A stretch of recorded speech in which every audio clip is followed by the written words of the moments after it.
ذاتی کامیابی کے لیے ضروری ہے کہ زندگی کے تمام مقاصد ایک اعلیٰ مقصد کے تحت ہوں اور تمام تر توجہ اس اعلیٰ مقصد کی جانب مرکوز رہے، اور اسی کو نصب العین کہتے ہیں۔ اس قدر رمز خودی سے آشنا کوئی نہ تھا، راہ حق میں نازش بانگی درا کوئی نہ تھا۔ خواب غفلت سے جو اہل درد کو چونکا گیا، خواب غفلت سے جو اہل درد کو چونکا گیا، صرف وہ اقبال تھا، اس کے سوا کوئی نہ تھا۔ اور اب مونس رضا ایک خوبصورت کلام کے ساتھ خبر اقبال پر شرمندگی اور ندامت کا اظہار کر رہے ہیں، آئیے سنتے ہیں۔ پھول لے کر گیا آیا روتا ہوا، پھول لے کر گیا آیا روتا ہوا، بات ایسی ہے کہنے کا یارا نہیں، قبر اقبال سے آ رہی تھی صدا، قبر اقبال سے آ رہی تھی صدا، یہ چمن مجھ کو آدھا گوارا نہیں، شہر ماتم تھا اقبال کا مقبرہ، تھے عدم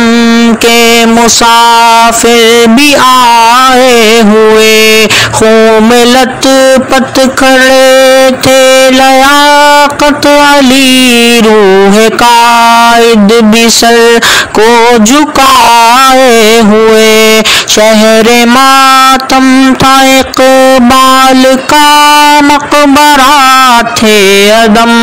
کے مسافر بھی آئے ہوئے، خون میں لت پت کھڑے تھے لیاقت علی، روح قائد بھی سر کو جھکائے ہوئے، کہہ رہے تھے سبھی کیا غضب ہو گیا، کہہ رہے تھے سبھی کیا غضب ہو گیا، یہ تصور تو ہرگز ہمارا نہیں، پھول لے کر گیا آیا روتا ہوا، بات ایسی ہے کہنے کا یارا نہیں، سرنگوں قبر پر تھا مینار وطن، کہہ رہا تھا کہ اے تاجدار وطن، آج کے نوجوان کو بھلا کیا خبر، کیسے قائم ہوا یہ حصار وطن، سرنگوں قبر پر تھا مینار وطن، کہہ رہا تھا کہ اے تاجدار وطن، آج کے نوجوان کو بھلا کیا خبر، کیسے قائم ہوا یہ حصار وطن، جس کی خاطر کٹے قوم کے مرد و زن، جس کی خاطر کٹے قوم کے مرد و زن،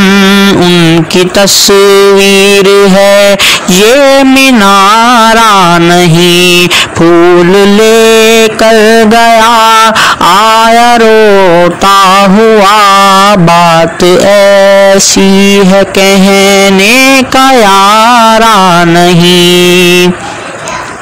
کچھ اسیران گلشن تھے حاضر وہاں، کچھ سیاسی محاشے بھی موجود تھے، چاند تاروں کے پرچم میں لپٹے ہوئے چاند تاروں کے لاشیں بھی موجود تھے، کچھ اسیران گلشن تھے حاضر وہاں، کچھ سیاسی محاشے بھی موجود تھے، چاند تاروں کے پرچم میں لپٹے ہوئے، چاند تاروں کے لاشیں بھی موجود تھے، میرا ہنسنا تو پہلے ہی ایک جرم تھا، میرا ہنسنا